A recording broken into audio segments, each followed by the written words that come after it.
Hi, Julie Kistler here with Principal of the Kistler Group, and today we're going to talk about one of my favorite topics, and that is for sale by owner. I love talking to sellers that are contemplating or thinking or already have decided to sell their house for sale by owner, and I always ask them, what was the reasoning? What drove you to try this challenging aspect of being able to sell your house alone?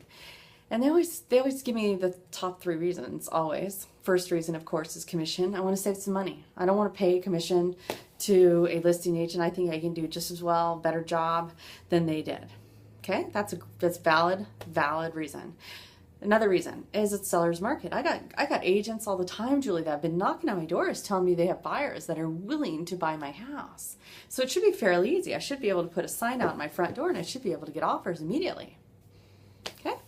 And then the third reason is I have a friend that did it or a family member that did it in Nebraska or Colorado, and they said it was very easy and they're going to help me navigate through the process.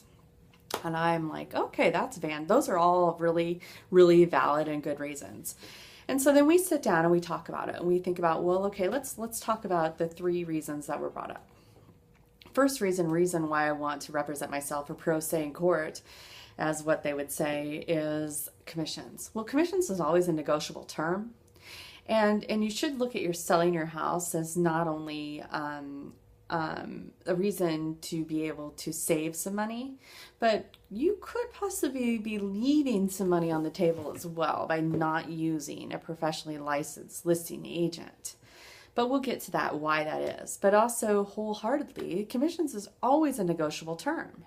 So if for some reason you're not comfortable with paying a certain commission that the agent may bring up, well, negotiate with them. You may be surprised what actually comes out at the end. Second reason is it's a seller's market. Okay, let's just think about this for a minute. You put your house on the market for sale by owner. You put your for sale by owner sign in your front yard. Have any of those agents that knocked on your door ever brought you an offer or a buyer to come tour your home? Probably not. They were probably fishing for a listing and they were just giving you what you wanted to hear. The best way to find the right buyer that's going to pay the maximum amount price for your house that you want, that you need to be able to net in your pocket to move to the next chapter in the book of you, is to be able to market it at a global perspective. Then you're going to be able to reach and capture this extremely large audience, and you're going to be able to find the right buyer. And the way to do that is by hiring a licensed real estate broker that's going to get you on the MLS or the multiple listing service. And then the third thing, your brother did it or somebody that you know did it in Colorado, Nebraska, or wherever it may be. Well, those are all separate markets. The last thing you would want to do is represent yourself the same way in Colorado judicial system as you would in the California judicial system. Same exact reason. And so now that gets me to the two most important reasons why you should never, ever represent yourself in a real estate transaction. And let's talk about the first reason, probably the most critical reason, legality. More sellers get sued by buyers because of the number one reason of disclosure.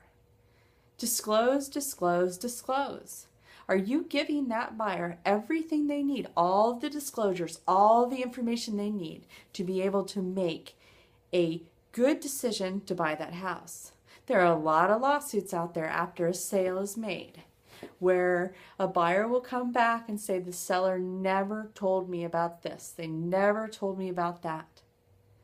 And that is something you do not want to have to experience. And the last reason is cooperating brokers. I will cooperate with the buyer's broker when they bring me an offer and I will save some money. Well, let's think about this. The buyer's broker was hired by the buyer. The buyer's broker is obligated and works for that buyer to get them the best deal possible. Their job is to negotiate the best terms for the home that they want so that they actually can walk into that home feeling as if they made a great purchase.